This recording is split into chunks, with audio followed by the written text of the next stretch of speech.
Hello everyone, welcome to my channel. जैसे कि मैंने लास्ट वीडियो ट्यूटोरियल में मैं आपको बताया था कि किस तरीके से जैसे हमारे पास मंथ्स के नाम होते हैं, अगर उनके अकॉर्डिंगली हमें शीट्स बनानी होती है अपनी वर्कबुक में, तो हम किस तरीके से बना सकते हैं। और डेट के अकॉर्डिंगली भी बताया था आपको कि डेट के अकॉर्डिंगली हम किस तरीके से बना सकते हैं, राइट।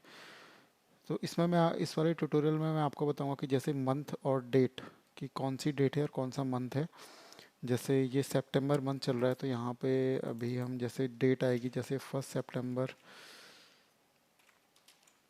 सितंबर और सेकंड शीट ऐड होगी तो उसमें होगा 2 सितंबर। तो इस तरीके से वीबीए के थ्रू मैं आपको बताऊँ किस तरीके से हम शीट्स ऐड कर सकते हैं अपनी वर्कबुक में, राइट। तो इसके लिए अपने पहले वीबीए एडिटर को ओपन कर लेते हैं ऑल्ट F11 से। ये वीबीए एडिटर ओपन हो गया और यहाँ पे हम एक मॉड्यूल इंसर्ट कर देंगे। यहाँ से मॉड्यूल इंसर्ट होने के बाद यहाँ पे हम एक सब रूटीन लिखेंगे, सब शीट्स ऐड, राइट। यहाँ पे हम दो इंटीजर को यहाँ पे लेंगे, जैसे कि मैंने प्रीवियस ट्यूटोरियल में बताया था कि आपको यहाँ पे दो इंटीजर लेने हैं, डिम आई एज इंटीजर। ये वेरिएबल लेने हैं, इंटीजर नहीं वेरिएबल लेने हैं actually. Dim R as integer, right. तो पहले हमें देखना पड़ेगा कि इस पूरे महीने में कितना टोटल डेज होते हैं, राइट। तो इसके लिए हम लगाएंगे इसमें ईओ मंथ का फंक्शन। ईओ मंथ हमें रिटर्न करता है कि टोटल इस पर्टिकुलर मंथ में कितने डेट हैं, मतलब कितने डेज हैं, राइट।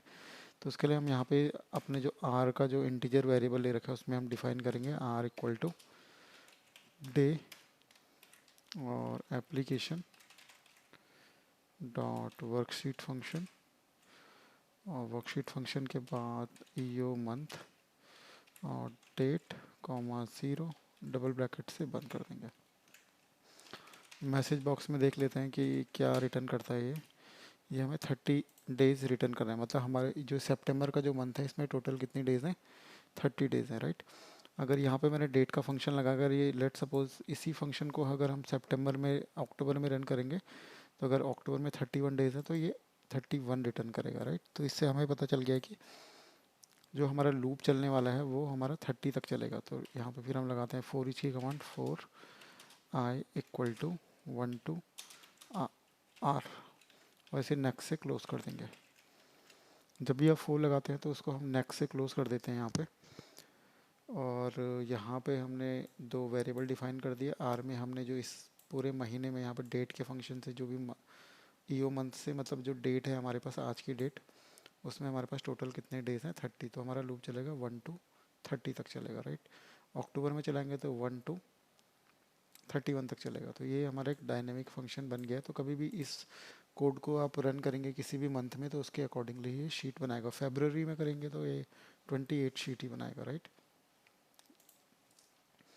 तो यहाँ पे हम शीट सेट करते हैं, शीट्स डॉट ऐड, और हमें आफ्टर में करनी है, मतलब शीट के यहाँ पे पहले फर्स्ट सेकंड थर्ड फोर्थ इस तरीके से। तो हम शीट्स डैट फिर यहाँ पे एक स्पेस देंगे, यहाँ पे लिखेंगे आफ्टर कॉलन इक्वल टू, और यहाँ पे लिखेंगे शीट्स और शीट्स डॉट काउंट। यहाँ पे होगा क्या कि जैसे कि हमारे पास आफ्टर करना है, मतलब हमारी जो भी शीट्स ऐड हो आफ्टर में हो, राइट। जैसे अभी ये शीट एक्टिवेटेड है, फर्स्ट सेकंड थर्ड फोर्थ इस सीक्वेंस में हमारे आगे चलते रहे। फिर हमारे पास शीट हमारी ऐड हो गई है इस वाले स्क्रिप्ट से। तो हमें दूसरी स्क्रिप्ट लिखनी है यहाँ पे, जब भी हमारी कोई भी शीट ऐड होगी, जैसे कि प्रीवियस ट्यूटोरियल में ऑलरेडी बता दिया है मैंने आपको कि जैसी ऐड होती है तो हमारी शीट एक्टिवेट हो जाती है। तो एक्टिवेट शीट का नाम हमें चेंज करके जो भी हमें देना है तो वही देना है। इस समय हमारी ये वाली शीट एक्टिवेट है, जब दूसरी शीट एक्टिवेट हो जाएगी तो ये एक्टिवेट हो जाएगी, तीसरी होगी तो ये एक्टिवेट हो जाएगी, राइट। तो इस तरीके से इस सीक्वेंस में आगे बढ़ेगा ये कोड। और जैसे ये ऐड करेगा उसी समय हम इसका नाम चेंज कर देंगे। तो इसका नाम चेंज करने के लिए लिखेंगे हम active sheet dot name equal to I, I मतलब जो हमारा वेरिएबल है, एंड, और यहाँ पे एक एंड से हम कंकेटिनेशन कर देते हैं, यहाँ पे ये वाला सिंबल दे देते हैं हम, देन फिर एंड, और यहाँ पे फॉर्मेट का फंक्शन लगा देते हैं, फॉर्मेट डेट, और हम 3 में ही करते हैं इसे, राइट। 4 में करेंगे तो पूरा का पूरा आ जाएगा, एम लिख देते हैं, एम, और इसे बंद कर देते हैं यहाँ पे। राइट। तो अब हम इसे कोड को रन करके देखते हैं कि क्या वैल्यूज़ ये रिटर्न करता है। यहाँ पे रन किया हमने तो अब देखेंगे कि ये यहाँ पे टोटल हमारे पास 30 शीट्स ऐड हो गई है यहाँ पे, राइट। यहाँ से देखोगे अगर आप फर्स्ट सेकंड थर्ड, अगर इस तरीके से अगर आपको जैसे कि हर महीने कोई शीट्स बनानी पड़ती है जिसमें कि डे वाइज आपको डिटेल फिल करनी पड़ती है, तो इस वाले कोड का भी यूज़ कर सकते हैं आप। सिंपल सा फंक्शन है इसमें, दो हमने वेरिएबल लिए आई और आर। आर में हमने डेट फंक्शन के थ्रू और यू मंथ के थ्रू हमने जो डेट में मतलब पूरे मंथ में कितना काउंट आता है, मतलब कितने नंबर्स हैं, 30 इसने रिटर्न कर दिया। तो यहाँ पे 4i is equal to 1 to 30, मतलब जो ये इसकी वैल्यू आई है। फिर हमने शीट्स डेट ऐड आफ्टर इसलिए किया है कि अगर हम इसे नॉर्मली अगर आफ्टर को हटा दें इसे, तो इसके बाद देखिए क्या होता है। इन शीट को मैं डिलीट कर देता हूँ पहले।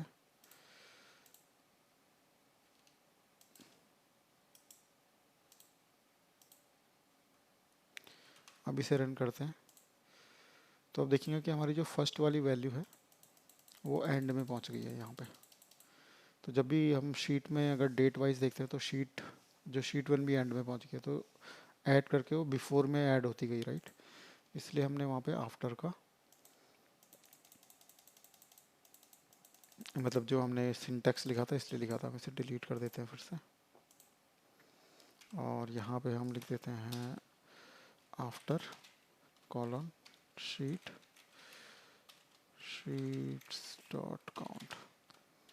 और इसके बाद अगर हम रन करेंगे इसे तो हमारी एक के बाद एक शीट यहाँ पे ऐड हो जाएगी। तो विद इन मतलब सेकंड भी नहीं होगा, सेकंड में ही इसने पूरी की पूरी 30 शीट्स यहाँ पे क्रिएट कर दी। अगर आपको इस तरह की अगर कोई प्रोडक्टिविटी शीट या किसी भी चीज़ की शीट बनानी है, जैसे मल्टीपल शीट्स आपको ऐड करना पड़ता है, तो आप ये सिंपली ये कोड को यहाँ पे नोट कर सकते हैं। और किसी भी महीने में अगर आप रन करेंगे, अक्टूबर में रन करेंगे, तो ये अक्टूबर की 1 अक्टूबर 2 अक्टूबर इस तरीके से यहाँ पे शीट्स आपकी बना देगा। आई होप आपको वीडियो अच्छा लगा होगा। Thank you for watching, have a nice day.